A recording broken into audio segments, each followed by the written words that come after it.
الحمد لله كفى والصلاة والسلام على سيد الرسل وخاتم الأنبياء وعلى آله وصحبه ومن بهديه مهتدى. أعوذ بالله من الشيطان الرجيم. يا أيها الذين آمنوا لا تدخلوا بيوت النبي إلا أن يؤذن لكم إلى طعام غير ناظرين إناه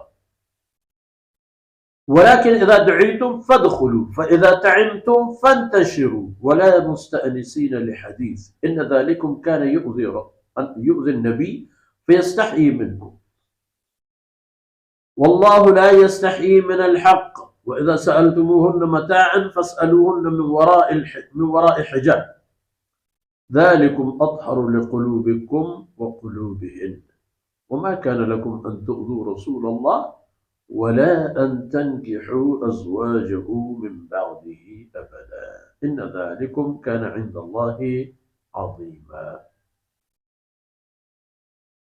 إن تبدوا شيئا أو تخفوه فإن الله كان بما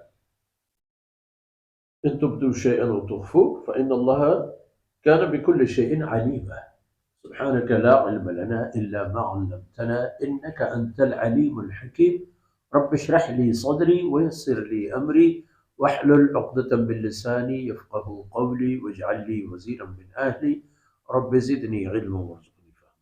أما بعد جناب قدر بھائیوں بہنوں اور پیارے بچوں، اب یہ آیتیں آن حضرت صلی اللہ علیہ وسلم کی ذاتی شان اور سلوک سے متعلق بیان فرما رہے ہیں. عامت المسلمین کیا رویہ رکھے. پہلی بات یہ، اے اہل ایمان لا تدخلوا بیوت النبی الا ان یؤذن لکم، بس یوں گھستے مت جاؤ اللہ کے رسول کے گھر میں.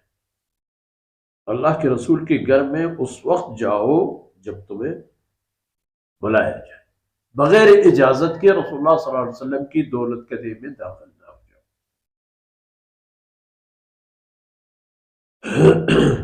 الا ان یؤذن لکم الی طعام، ہاں جب کسی دعوت ضیافت کھانے پینے کی ضرورت کے لیے کسی کو بلائے گا بے شک جاؤ، لیکن اس میں بھی ترتیب ہے.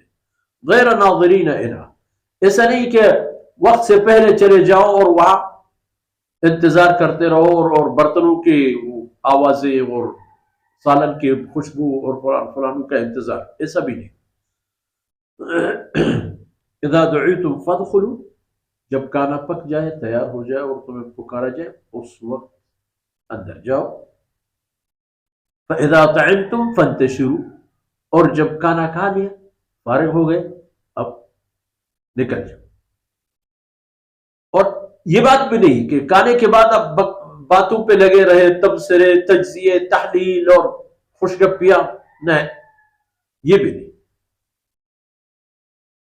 آپس میں گپیں ہانک کے ایک دوسرے کو کٹے پاس مت کر لیا کرو، کیونکہ ان ذالکم کان یؤذی النبی، تمہارا یہ عمل اور طرز عمل جناب رسول اللہ صلی اللہ علیہ وسلم کو تکلیف دیتا ہے.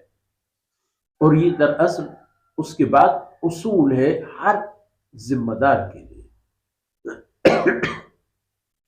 جس کے پاس عموماً رش ہوتا ہے، مصروفیات زیادہ ہوتی ہیں، تو اس کے پاس اس وقت جاؤ جب جس مقصد کے لیے آپ کو بلایا گیا ہے وہ مقصد کا وقت ہو، اس سے پہلے یا بعد میں نہیں. کام ہو گیا تو میدان بقیہ لوگوں کے لیے چھوڑ. اللہ کے رسول صلی اللہ علیہ وسلم کی نجی زندگی میں آپ کے گھریلوں اور اہل خانہ کے علاوہ اور بھی بہت سارے لوگ آتے جاتے، ان کا بھی فرصت خراب نہ. تو اللہ کے رسول آر فرماتے ہیں اور تمہیں کہتے نہیں ہے کہ نکلو، لیکن واللہ لا یستحیی من الحق، اللہ رب العزت کو حق ظاہر کرنے کے حوالے پر کوئی پرواہ نہیں ہے. اس لیے اللہ کا حکم ہے، اور جب اللہ کا حکم ہے تو رسول اللہ صلی اللہ علیہ وسلم وحی کی صورت میں اسے پڑھا کے امت کو سناتے ہیں. اور آپ صلی اللہ علیہ وسلم کے گھر میں جانے اور کسی ضرورت کے مطابق جانے کی صورت میں وَإِذَا سَأَلْتُمُوهُنَّ مَتَاعًا فَاسْأَلُوهُنَّ مِن وَرَاءِ حِجَابٍ، کوئی ضرورت پیش آئی کسی کو تم میں سے، اللہ کے رسول کے گھر میں چلے گئے، آپ کی امہات المؤمنین جو آپ کی مائیں ہیں ان سے کسی ضرورت کی چیز بات ہو تو جاؤ پردے کے پیچھے مانگو. ذالکم اطہر لقلوبکم وقلوبہم، تمہارے دلوں میں یہ بہتر، تمہارے دلوں کے لیے بہتر اور ان کے دلوں میں بھی بہتر. ان کے خیال میں یہ بات نہیں آئے گی کہ کیسے بے پرواہ قسم کے لوگ ہیں. انہیں یہ اندازہ نہیں ہے کہ ہم بیٹھے ہوئے لوگ ہیں، مصروف لوگ ہیں، ہمارے بھی ذمہ داریاں ہیں. وما كان لكم ان تؤذوا رسول اللہ، اس کی اجازت نہیں ہے تمہیں کہ اللہ کے رسول کو تکلیف پہنچاؤ. یہی بات.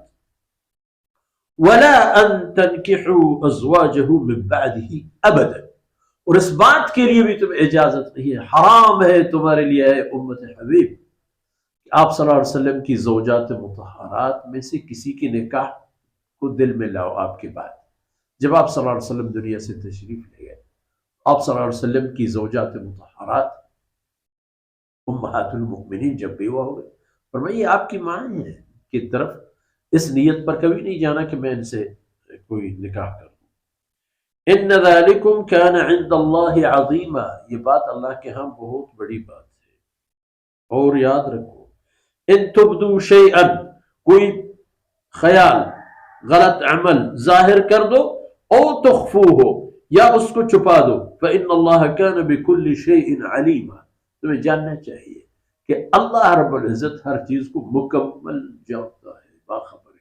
اول سے لے کر آخر تک، ظاہر سے لے کر باطن تک کوئی ڈکی چپی بات نہیں ہوگی اللہ رب العزت کے پاس. تو اس لیے قانون ہے، اور یہ قانون امت کے لیے ہے، ہر اہل ایمان کے لیے. ہر کسی کے گھر میں جاؤ، سلیقے کے ساتھ جاؤ، سلیقے کے ساتھ بیٹھو. کانا کالی تو اجازت مانگو، اس نے خود کہا کہ نہیں اور بیٹھو اور بیٹھو، تو اہل خانہ کی کہنے کے مطابق آپ بیٹھ سکتے ہیں. اور اس کو بھی یہ ضروری نہیں ہے کہ لوگوں پر جبر کرے کہ بیٹھو. کسی کو ضرورت ہے تو جائے بیٹھنے کے لیے، بیٹھنے تو بیٹھے دیوار مجلس میں. یہ شرائط اللہ رب العزت کی دین کی آسانی کے لیے ہے. وصلی اللہ علی نبینا محمد وعلی آلہ وصحبہ.